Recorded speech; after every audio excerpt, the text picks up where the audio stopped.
रहीम का पूरा नाम अब्दुल रहीम खान ए खाना था। इनका जन्म सन 1556 ईस्वी में हुआ था। इनके पिता बैरम खां मुगल सम्राट अकबर के संरक्षक थे। बैरम खां अपने युग के एक अच्छे नीतिज्ञ एवं विद्वान थे, जिसके कारण बाल्यकाल से ही रहीम को साहित्य के प्रति अनुराग उत्पन्न हो गया था। योग्य गुरुओं के संपर्क में रहकर इनमें अनेक काव्य गुणों का विकास हुआ। इनके नीति के दोहे तो सर्वसाधारण की जबान पर रहते हैं। दैनिक जीवन की अनुभूतियों पर आधारित दृष्टांतों के माध्यम से इनका कथन सीधे हृदय पर चोट करता है। हम कबीर के दोहों की तरह ही रहीम के दोहों की भी श्रृंखला लेकर आ रहे हैं। यह इस श्रृंखला का पहला वीडियो है। आप अगले भाग हमारी प्लेलिस्ट में सुन सकते हैं तथा कबीर के दोहों को सुनने के लिए इस वीडियो को सुन लेने के बाद आई बटन पर क्लिक करके कबीर के प्लेलिस्ट को सुन सकते हैं। तो चलिए रहीम के दोहों को शुरू करते हैं। दोहा 1। रहीमन मन ही लगाई कै देख लेहूं किनको नर को बस करीबो कहा नारायण बस होए। अर्थात रहीम दास जी कहते हैं कि यदि आप अपने मन को एकाग्रचित होकर काम करोगे तो आपको सफलता अवश्य मिलेगी। उसी प्रकार अगर मनुष्य मन से ईश्वर को चाहे तो वो ईश्वर को भी अपने वश में कर सकता है। दोहा 2। जैसी परे सो सही रहे कही रहीम ये देह धरती ही पर परत है शीत घाम और में। अर्थात रहीम दास जी कहते हैं कि जैसे इस धरती पर सर्दी, गर्मी और बारिश होती है और इन सबको पृथ्वी सहन करती है, उसी तरह मनुष्य के शरीर को भी सुख और दुख उठाना और सहना सीखना चाहिए।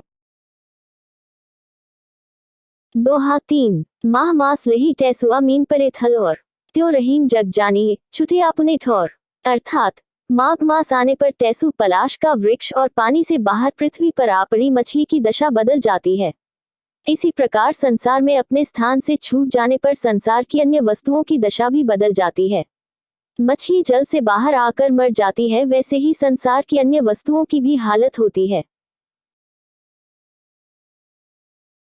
दोहा 4। जेहि अंचल दीपक दुर्योहन्यो सो ताहि गात रहीमन असमय के परे मित्र शत्रु हवै जात। अर्थात रहीम दास जी कहते हैं जो महिला अपने आंचल से ढककर हवा के तेज झोंके से दीपक के लौ को बुझने से रक्षा करती है, वही रात्रि में सोते समय उसी आंचल से लौ को बुझा देती है। ठीक उसी प्रकार बुरे समय में मित्र भी शत्रु हो जाते हैं। दोहा 5। दोनों रहीमन एक से जो लो बोलत नाही जान परत है काकपिक ऋतु बसंत के माही। अर्थात कौवा और कोयल रंग में एक जैसा होता है। जब तक ये बोलते नहीं तब तक इनकी पहचान नहीं हो सकती, लेकिन जब वसंत ऋतु आती है तो कोयल की मधुर आवाज से दोनों का अंतर स्पष्ट हो जाता है। दोहा 6। एक है साधे सब सध सब साधे सब जाए रहीमन मूल ही सींचबो फूले फले अघाए। अर्थात एक बार में कोई एक कार्य ही करना चाहिए। यदि एक ही साथ आप कई लक्ष्य को प्राप्त करने की कोशिश करेंगे तो कुछ भी हाथ नहीं आता। यह वैसे ही है जैसे जड़ में पानी डालने से ही किसी पौधे में फूल और फल आते हैं। दोहा 7। जाल परे जल जात बही तजी मीनन को मोह रहीमन मछरी नीर को तऊ न छाड़ती छोह। अर्थात इस दोहा में रहीम दास जी ने मछली के जल के प्रति घनिष्ठ प्रेम को बताया है। मछली पकड़ने के लिए जब जाल पानी में डाला जाता है तो जाल पानी से बाहर खींचते ही जल उसी समय जाल से निकल जाता है, परंतु मछली जल को छोड़ नहीं पाती, उससे बिछुड़कर तड़प तड़प कर अपने प्राण दे देती है। दोहा 8। रहीमन पानी राखिए बिन पानी सब सून पानी गए न उबरे मोती मानुष चून। अर्थात इस दोहे में पानी को 3 अर्थों में प्रयोग किया है।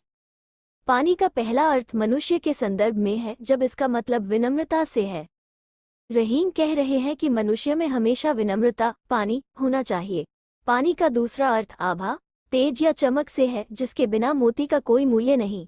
पानी का तीसरा अर्थ जल से है, जिसे आटे चून से जोड़कर दर्शाया गया है।